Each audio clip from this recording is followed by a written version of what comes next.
आज़ादी जलसा जनाब कैसे सैयद साहब मरहूम को याद में हम लोगों ने अंजुमन तरक्की मजहबी और मुस्लिम इंस्टीट्यूट के बाहरी इश्तराक से इस जलसे का इनेकाद किया था। मकसद यह था कि दोनों तंजीमों से कैसे सैयद साहब का बहुत पुराना ताल्लुक, अंजुमन के वो का हयात उनके वो हयात सदर थे जाहिर सी बात है हमारी जिम्मेदारी थी कि उनकी जो बहुत खास पहलू जो शख्सियत है इस पर तमाम ऐसे लोग जो उनके शागिर्द थे, जो उनके हमअसर थे, जो उनसे शायरी में उनके शागिर्द थे, तमाम के इल्जा करके ऐसे जो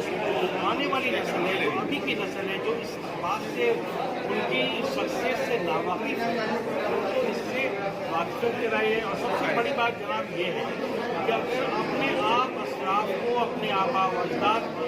याद नहीं रखें, उनकी याद की महफिलें नहीं बनाएं, तो कल जब आप नहीं होंगे तो आपको भी याद करने वाला कोई नहीं।